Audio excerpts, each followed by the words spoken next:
Welcome to the First Look Seminar. And Gino Bacola, as we said a couple weeks ago, Santa Anita has become carryover city. And once again, another carryover going into the Saturday card, my friend. Yeah, and one thing too is the pick six pools on the 1 day carryovers are building back up again. Like this one's over 50,000 heading into tomorrow. Last week we had one at 60,000. Those are strong pools for a 1 day pool with no carryover, with all the other wagers that you can play now too, right? Everybody dives into the pick fives and late pick threes and doubles. So $50,000, $51,000 plus for us to dive on into tomorrow. We've got some leftovers, as our friend Dave Weaver would say, in the pick six pool. So we'll all be taking a swing. If you want to follow along with us, we're going to be starting in race number 4. Starting race 4, Seminar Skip. And who would have believed we've only got 3 weeks left in the meet? Boy, how time flies. Yeah, time flies, buddy, especially when you get old like us. It really flies. But, yeah, it's crazy. I mean, 3 weeks, and then we got Los Al for a couple weeks and opening the Del Mar. And next week, got the Belmont Stakes. So a lot of good racing. We're going to finish Santa Anita strong. Hopefully, we'll start by hitting the pick six tomorrow. You know where I was yesterday, and it felt a little weird. I was at the fair in Pomona for the county fair with Milo. We went over there for the day, and it's just so funny walking around that track area when you're just used to having gone there for the racetrack. Because as we were talking, normally you get that Fairplex right after the summer, but now we just don't get it. That's where the Los Al racing is in. But they have the pig races over there, so you can win some bacon if you win on the pig races. Wow. So bet a few bucks, win back some bacon. But unfortunately, none of the ponies over there at the Fairplex yesterday. Well, let's get it started, boys. Maybe we'll make a little bacon on our own here. And the pick six is a little over 51,000. So as Gino said, very nice. And now, Skipper, we're going to start in race 4. So race 4 is 6 furlongs, state bred, maiden 50s. And what are your thoughts here to kick us off in the pick six? You know, it's kind of a tough sequence. It's tricky. We got Seismic Beauty, who's, 2 to 5, but I think is maybe beatable, coming off the layoff. But race 4 here, maiden 50s for Calbreds. And I'm going to try to take a stand early here. The one that I like is the 3, Miss Hellfire. I like the way this horse is training. They only had one work on XBTV, and that was April 25th. But boy, did I like that work. Kind of broke a little, like outside, went to the lead, showed some speed. The horse inside passed it, and this horse on the turn, this went by it again. They both grabbed hold, turning for home. This horse switched leads on cue, and I know Pipey doesn't have the best numbers first out, only 5%. But I tell you what, he's having a great meet. He's doing a great job like he always does. And I'm going to take a shot here early to single, try to get a little coverage late. Maybe I'll change a ticket if they come on the track and, I don't know, the horse looks a little washy or whatever. I don't like the way it looks. Maybe I'll change the ticket then. But right now, I'm going to take a shot and single the 3 horse. I like that work. The other ones, I don't know. Gino will probably talk about the other ones, but let's hear what he has to say. I'm going to take a shot and single the 3. Gino, what's interesting about that, Skip said that a lot of people don't take advantage of, is you can go down to the paddock and look at it in the first leg and look if this filly, who's 4, right, looks fit or not, and you can switch your wagers up a little bit. So he's going to single right now, but you can go down there sometimes. And we're not great at that, but we've been doing it a long time. Not like a bloodstock agent, right? But you can see like, this horse maybe needs a race. Maybe he needs to lose a little, belly or whatever. But that's an important one to mention sometimes, Gino. I think especially at the lower levels, right? Because like a good maiden special weight, most of those horses are going to look good in the paddock, right? Horses that they paid $100,000 and $500,000 and all the way up to $1 million for, they're going to look good. They're probably going to be traveling well. But once you get down to these lower levels, when you have horses that are making their first start too, and like in this race, there's not a lot to go off as far as the horses with experience, right? Even the 6 Baby Needs Shoes has never been on the dirt. Right. So this is a horse who's likely going to be favored in here or is going to take a ton of money and has never been on the dirt. Kind of reminds me of this bad favorite from a few weeks ago named Bitter Truth, who just sort of like was the one that got favored because nobody else in the race really jumped out. I mean, look at Turkey Bird. Like you don't really want to line up to play this horse, do you? Who's 5-2 and is 0 for 12, has never even finished second and has no early speed at all. So you're sort of like kind of eliminating some of the horses who you've seen the most of. I completely agree with Skip's analysis of that workout. And it was just a bummer that the only one there was on April the 26th a month ago, but it was really good. It almost looked like she was kind of playing with that horse, as he pointed out, like went a little wide. And then when that horse re-engaged, like just kicked on again, was always controlling and was always traveling well. And I totally agree with the Pipey sentiment. Like you don't think of Pipey as cranking him up with firsters. He can absolutely pop and fire with the right horses. And he's cagey. He's a better too. If he likes this horse, he's going to put a few bucks on this horse, and this horse will be 5-2 instead of 4-1. But she should be in this type of race as long as she looks okay in the paddock. I actually like the one a little bit too that I'm going to use, Vegas Nightclub. She's a 5-year-old mare making her second start, right? So these horses have had some issues along the way, but what I like, she was off slow from the rail. She draws the rail again. At least she got used to it last time out in her very first start. And I'm not saying she's going to be like shotgunning to the lead or anything, but she actually moved all the way up to third and made a really nice middle move before fading. And she was favored in that race. Yeah. Now the blinkers come on. So maybe that'll just help give her a little bit focus. So now when she looms back up, she can kind of continue and sustain that rally. Or maybe they just get out of the gate a little bit better. 1 and 3 for me. I mean, if you want to use the 6, guys, I'm sure a lot of people will. That's kind of like a scared money horse, right? Because people will use that horse if they feel like, it's the short price I have to include. I try not to play that way anymore myself because there's so many horses that you can add on your tickets and you end up costing yourself a ton of money. Give me 1-3. I'll be along with Skip. Let's try to go short here and get out of this first leg. All right, so 1-3 for Gino. Skip, I like it, singling a first timer right off the bat here. And like you said with the 6, Gino, not only has that horse never tried the dirt, but the works are at San Luis race, so you can't even watch those. Maybe there's a reason Peter Miller has never tried this horse on the dirt, and finally it's the kind of the last straw here, I guess, but we shall see. All right, let's move on, Gino. Race 5, second leg here. Mile on the turf, 25 dime claimers, open company. What are your thoughts here?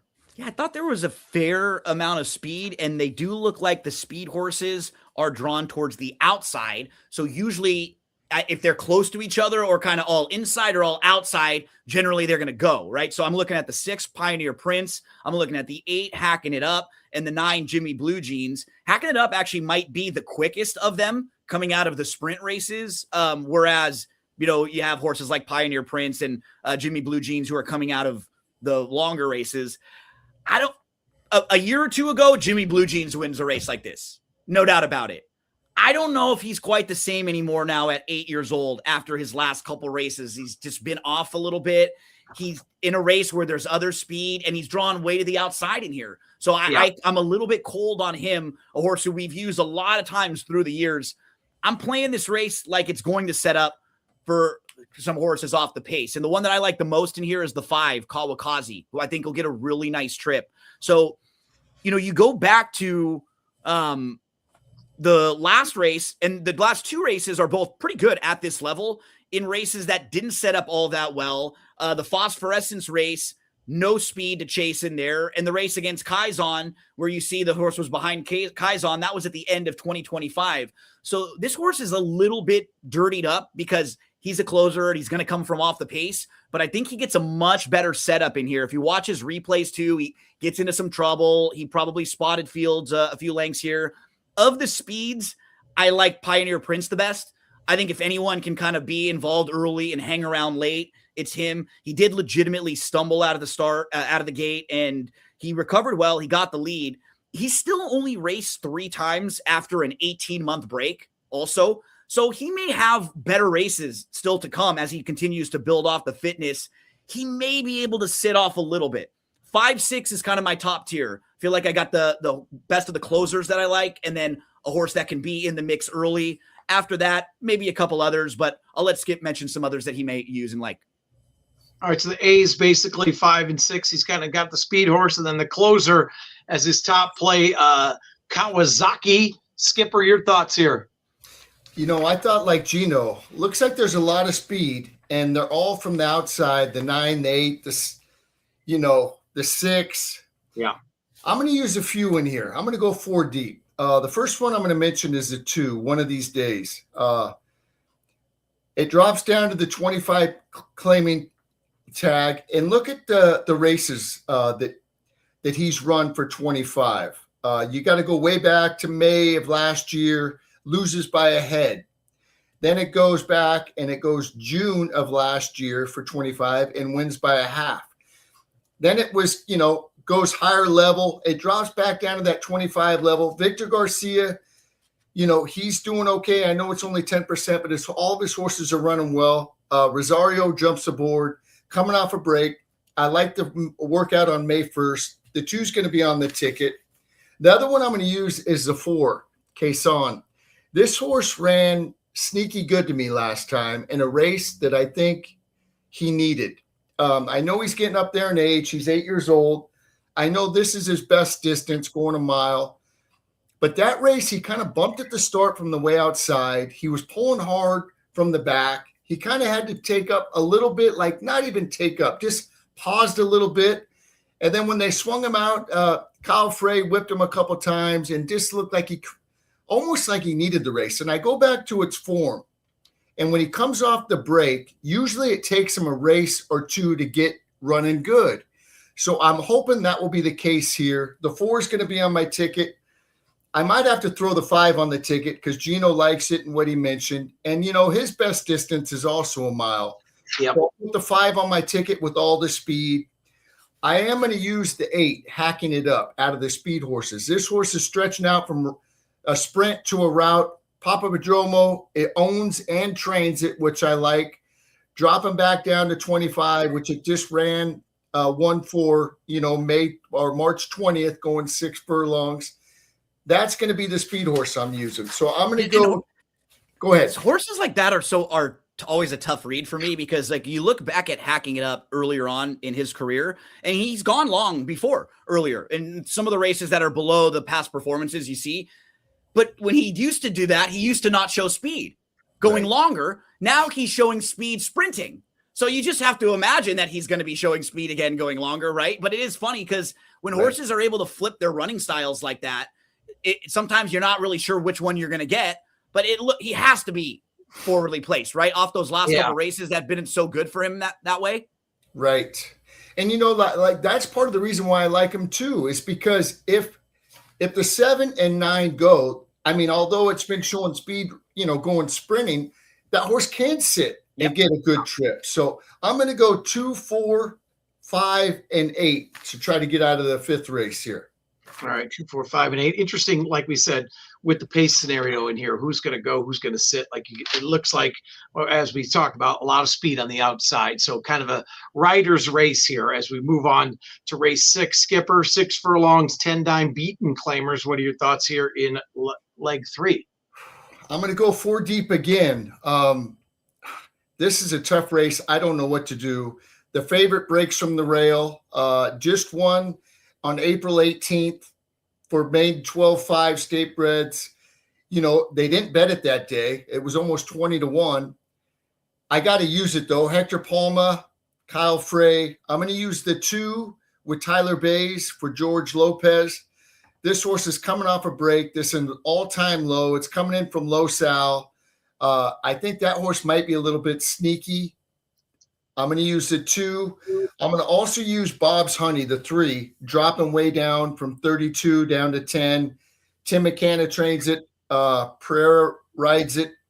And the other one I'm going to use is the 5, Cloudy Rose. And this is another Victor Garcia coming off the break, ran good, lost by a half length. He owns and trains it, owns part of it and trains it. I'm going to go 1, 2, 3, and 5 to try to get out of the 6th race here. 1, 2, 3, 5. Gino, these are tough races to look at sometimes. What are your thoughts? Anything different than Skip?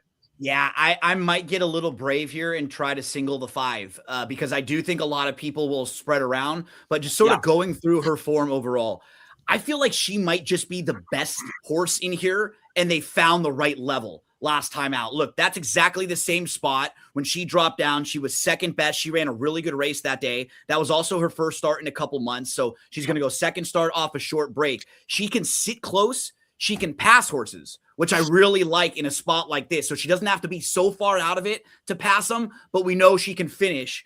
And, you know, if you look at the dirt sprints, and this is actually going to be the formulator fact for Saturday that's going to pop up on the broadcast in race 6, Victor Garcia is really good in dirt sprint races.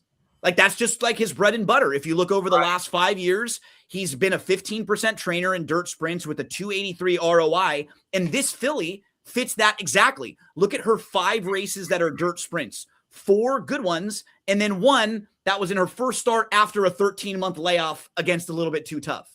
And the other 4 races in dirt sprints, they're really good. She sits close. She finishes. She was facing tougher levels earlier on in her career. I think it's just a great spot for her because if it's not her, I would definitely use the 1 as well. And I'd probably use the 2 who Skip mentioned, maybe even the 6 and the 9. I think, you know what?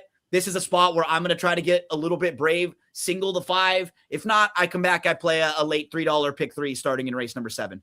I like it. Getting some good comments and good points there in that cheap claiming race, trying to get away with a single. All right, Gino, we're moving on to race 7. Maiden special weights, a mile on the turf. Carla Gaines is sitting on 799 wins. She's looking for 800. Gaines. That would be unbelievable, right? Scratched the other day too, right? I believe. Yeah. So now at 6-1, got beaten in nose first time out. That would be amazing, right? Winning like a big milestone with the horse named after you, right, which would just be awesome. And on paper, he's definitely the horse to catch, right? I will mention that he is a Calbred and he is facing open company here. So this is a little different than his first start. Like, this is going to be a tougher group and he's going to go from route to sprint. But if you're talking about like pick 4s and pick 5s and stuff, you probably want him in the mix because he could get a little bit brave and he's very likely going to be the one that has the lead turning for home. I like a big price in here, along with a couple others. The 8, I think, is going to run really well. Path to Power, this is the horse who's coming into the D'Amato barn for the first time. That race at Dundalk was excellent. It was in a big field of 13. This horse ran second, looked all in early, but just kept grinding. I was going 1.25 miles on the synthetic first time out. So this horse has some serious ability. But the 6, Plagiarist, is the one that I really like in here. That was the first start on the grass on May the 2nd, and he was 3 wide going into the turn. He settled 4th. He got pushed 4 wide, and then he was all the way up to lead. He made this nice big move at the top of the lane.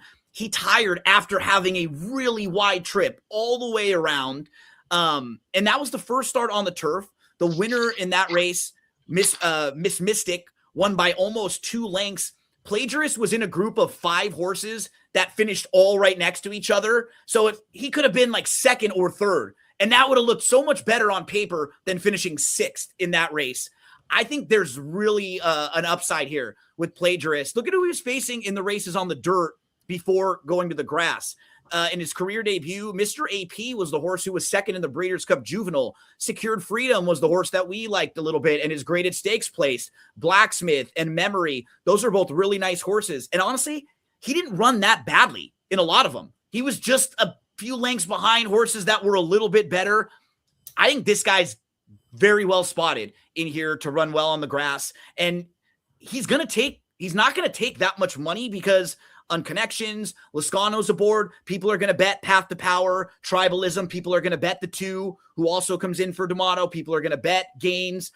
6 is in the mix for me. And then a crazy long shot that I will probably include somewhere. The 3, Born to Rock. I mean, those first 2 races on the grass going long, they were not bad at all. The figures are light because that's early on in the 2-year-old season. So those figures are always coming back a little bit light. Then they tried the grade 3 Delmar Juvenile Turf. He was 50-1 against Hey Nene and Plutarch in that really good race. And then in the last start that we saw him, he just didn't really fire again, but that was before a long layoff. I mean, we know he has some ability going long on the grass. Jaramillo jumps aboard for McCarthy. If this horse is even 15-1, that's worth throwing into some of your exotics, let alone 30-1. So 6, horse that I'm going to bet. I think the 8 is the real horse to beat. Fun, crazy long shot for me is the 3, Born to Rock. It's a 6-8-3, and I thought this was a very interesting race, Skipper, and a couple with Michael McCarthy, a couple with Phil D'Amato. Very interesting race. What were your thoughts here? I'm going to take a shot. I really like the 9, Tribalism. I love the race that it comes out of at Keeneland of October of last year. Broke from the way outside the 12 post, showed some speed, kind of got up on the lead, sat second there, although it says fourth. It was laying in a great spot. It was fourth, on the backside and going in the turn, but it could have gone. It just kind of, the jock Gaffleone kind of took hold. It could have been up there closer to the pace. Gets first-time Lasix. The third and fourth place finisher came out of that race and won again. And I love the way that this horse is training. I put really good works.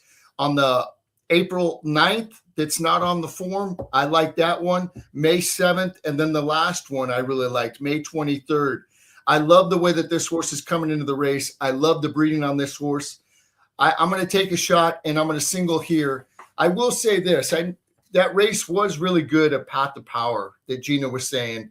But out of the 2 D'Amatos, I like the 2. They've been working against each other.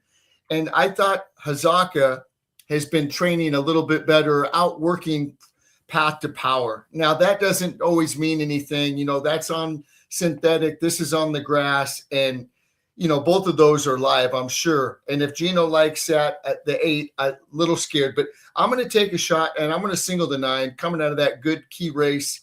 And I love the way it's training. And Michael McCarthy's been on fire, and I love the breeding. Talk about a misleading stat, Gino. And you go back 5 years. But first, it says first time with trainer with Michael McCarthy, 0 for 25. I mean, that's like, I don't even – what does that mean? It's like oddity. Because then, you can look. Well, the thing too is what's interesting about that. McCarthy never claims horses, right? So that's a weird one too, because so many barns are claiming horses, so their first time with trainer stats are a little bit better because they'll get these sharp horses. If he gets a horse, a lot of times it's a horse that's sent to him, and even if they're good, a lot of times it's like this where the horse hasn't run in 6 or 7 months. So Tribalism could run really well, finish second, and that ends up being another 0 in that statistic for him, right? Does that mean he can't get a horse ready? No, but you got to know that he does not claim horses, right? For that stat to make more sense, because I just did a race a few months ago where he had claimed a horse, and it was crazy because over the last 5 years, there's only 2 or 3 that he's ever claimed. So it really does stand out. But again, that was we talked about with Doug O'Neill when he goes in ebbs and flows. You absolutely know they can get the right horse ready to fire, no doubt about it. I was a little more concerned with the layoff than with the first time acquisition, right? Just this, once you get beyond 4 or 5 months, I start getting worried. Never about coming into the McCarthy barn for the first time. He would be on a short list of people I'd be fine sending my horses to and hoping they can move them up. No question. If you didn't know the trainer and you're looking at that stat, that's so misleading. But anyway, it is.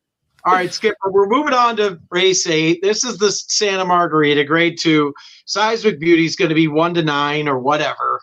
I mean, how do you beat her? Question mark. Yeah, I mean, maybe you can't.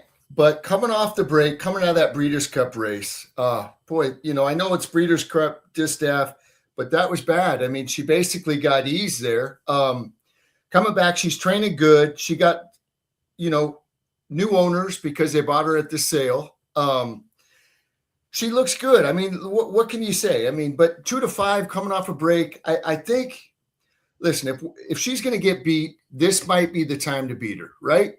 First off the break, and I'm going to use, but I'm also using Simply Joking. That's the Now horse. Ran really good in the Santa Maria, won by 6 3/4. I know it didn't beat much. It beat a Baffert horse, but that was a lower level Baffert.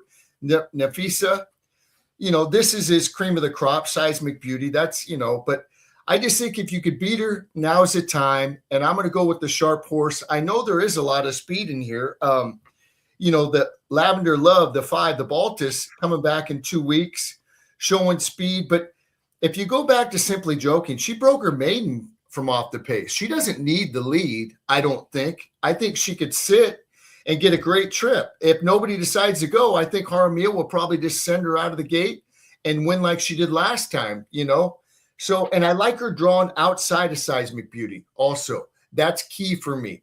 So I'm going to use the 3 and the 4 or the 3 and the 4 here to try to get out of the race and hopefully beat Seismic Beauty.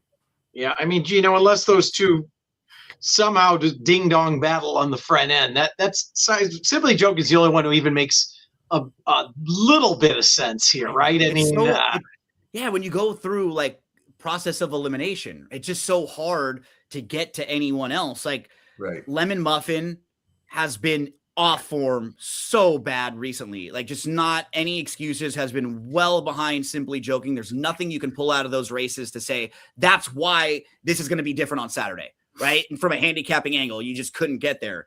Almond Joy just ran 7 days ago, and Almond Joy was in really good form last year. Right. This year, the first start in the Beholder Mile was fine, but it looks okay because it was third in a grade 1. It really wasn't like she was ever in a threatening spot. It was just a really well-beaten third, right? So now we're kind of down the 1 and the 2. Like, Lavender Love at least has a couple races on dirt that were both wins. The only 2 races going long on the dirt are both wins. But how do you project her getting in front of the other 2 horses, right? Like, what kind of trip is she going to get? She's going to be faster and classier than Seismic Beauty. You can't help but just sort of whittle it down to those 2. And you get to Simply Joking, who, I mean, Skip, you and I gave her out in the Raven Run on October the 28th on the radio show that day. She has had bad luck in all of the like races since then until last time when she finally got like a really easy field. She got out of the gate and it was like all that bad luck from those races together came for her on the opposite side, right? And it was like easy field. She got the lead. She poured it on.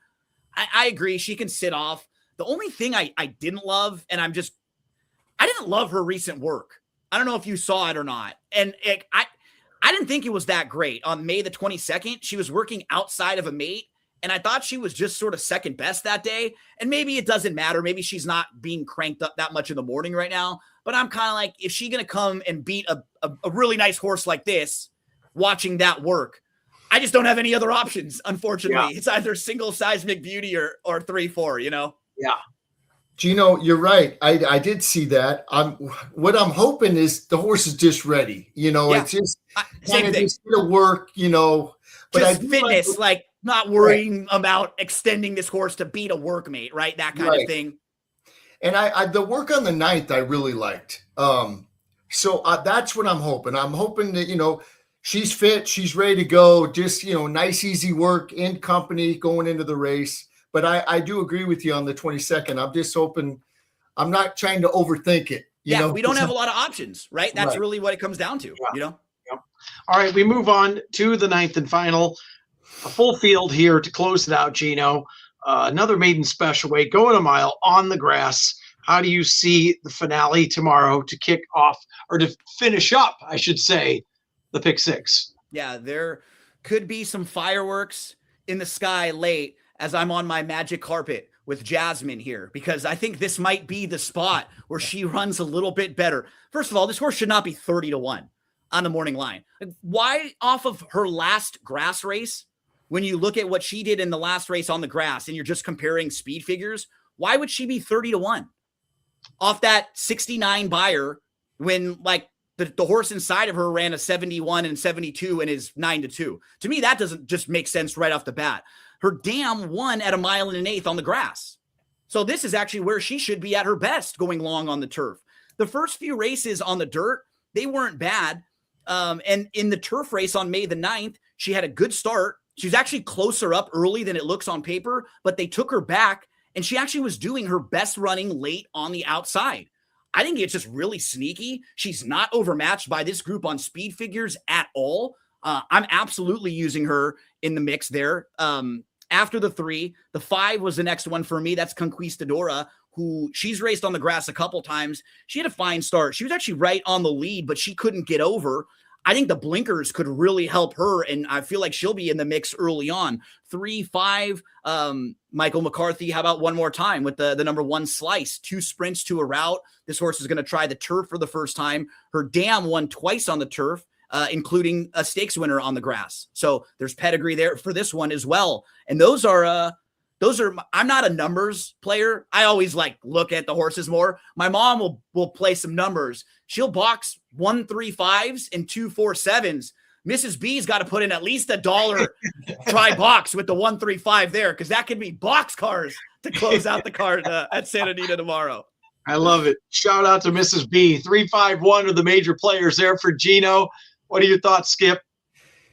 I'm definitely going to use the 1. Gino just talked about the breeding, the dam, winning twice long on the grass, a stakes race. And I thought her first race was really good. I know Weekend Princess won going away 6.5, but this horse was finishing strong. I made notes. I'm waiting for that Michael McCarthy to stretch her out, because I think it's going to do her really good. And obviously the grass is what I think she wants also. And when him and he's having a great meet, but when him and Jaramillo team up, they're doing very, very well together. So the 1's going to be on my ticket. Shout out to Kimbo Slice. I love the UFC. Kimbo, my man. So I like it. He's looking down on us. Rest in peace, Kimbo. 1's going to be on my ticket.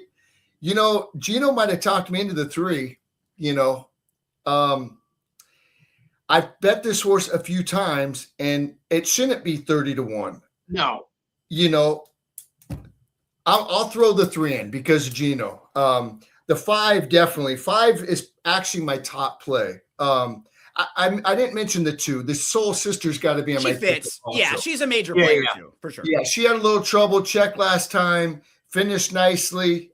Second off the break. Karen Headley trains. That's probably the horse to beat. Agreed. But I'm going to go 1, 2, 3. The 5 is my top play. I went back and watched that replay, and like Gino said, showed speed, kind of couldn't get over, so they kind of grabbed hold. This horse might be on the lead tomorrow with the blinkers on. I agree. And I love because there's not that much speed in this race early on. No. You go through the field over and over, and there's not really any, maybe the 7 stretching out, right? Maybe the 6 adding the blinkers, who knows? But it's not, they don't seem like they're going to be lining up. So if this horse gets forward, it can be either on the lead or sitting close. I think we can be in a good spot there. Yep. The first race wasn't bad last year. And then the dirt race was, so not bad, but the figure wasn't real good. Gave it a little time, came back. It almost ran like it needed the race too, to me. It just kind of I kept looking for excuses and I couldn't really find any. And I just think maybe it needed the race. Maybe it wants to be on the lead. McCarthy is much better second off the break. He could win off the break. I'm singling one of his other horses coming off the break with JJ, but sometimes they need a race coming off the break. And this could have been one of them. So the 5's going to be my top play, but I'm going to go 1, 2, 3, and 5.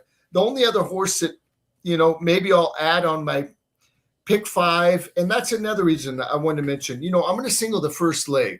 Well, if that horse loses, I'm going to come back and I'm going to play the pick 5, and I could get more coverage being 50-cent bet, and I can adjust the ticket. So the pick 6 is going to be 1, 2, 3, and 5. If I come back on the pick 6, if I come back with the pick 5, the 8's definitely going to be on my ticket. So those are the ones that I'm going to use. And maybe that's what you take, is that we were both a little cold on the 8, 9, and 10. So I probably that's your try. I just probably put that into the winner's circle there. But those are 3 horses that are going to take money that neither one of us were that, they weren't the first horses that we mentioned. So maybe if they do take money and you're looking at this race individually, you could find a little value with some of these other horses that we were pointing out who should be bigger prices. It wouldn't shock me at all, but Pentel Bay has not raced since last year. Looking at the horses that she was right behind, I think those races look better on paper than they might now. Those horses have not come back and run all that well. Silky Save was basically eased last time out. Just kind of lost position and backed up. So I don't know what to do coming out of that race.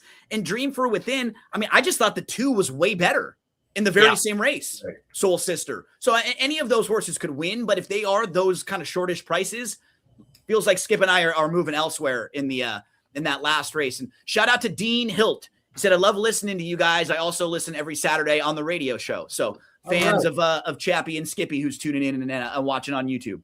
Thanks, Dean. Appreciate that. You know, I did want to mention the 9 Pinto Bay's works. It didn't work bad, but I wasn't I don't know. They weren't like eye-catching to me where I need to use this horse. So the DRF gave them C's just to give you an idea. Okay. Again, we're talking, this is grass and stuff. It's different, but you'd like to see the horse a little more ready or just looking like a little more ready on the workout. So, yeah, I was occasionally they just hate the dirt, but you're right. Yeah, right. Because this one was all out late. Instead of maybe didn't like the surface, you'll get that sometimes from the workout reports, but I agree. I did not. Yeah. I only looked at a certain few in the grass races, and those are the ones I look at. The horses coming back off the layoffs. It just didn't inspire me to want to include the horse. Yeah. Right. All right, Gino, drive us home coming into the weekend with the pick 6 carryover of over 51,000, my friend. Yeah, we're really excited. We're going to get started in race number 4 tomorrow with the pick 6 carryover. And you can play like Skip was talking about. Maybe you play a pick 6 and then you play a pick 5 ticket where you can sort of play some different horses because of the $2 base wager and then a 50-cent pick 5 that starts, in the second leg of the pick 6 sequence. So $52,000 about carried over on a really nice Saturday card. And next week, we'll be getting to the Belmont for the third leg of Racing's Triple Crown. And then after that, the focus will be back at Santa Anita to close things out. So just a couple more weeks ahead. And I'm hoping that we can send some people into the winner's circle tomorrow. Let's hope so. Everybody have a great weekend. And we will talk to you, unless there's a Sunday carryover, we'll talk to you next Friday. So have a good weekend. Yeah, go ahead, Skipper. I just wanted to ask you, what do you think the pool for the pick 6 is going to be tomorrow? It's a good question. Under 350? Yeah, I was going to say at least 300. Yeah. I'd say 350 is a good estimate. What's nice, weather should be nice. I think again should be good. So hopefully the folks will pour it in. There's no aqueduct. They're waiting until next week at Saratoga, so I think we'll get some of that money too. I know Churchill's got a good card, but I think we might be surprised. 350, maybe even 500. Who knows? Yeah, awesome. Yep. Yeah. Well, send it in, folks, and we're ready to play. So thanks, gentlemen. We'll see you again. We'll see you next week. Appreciate it. Good luck.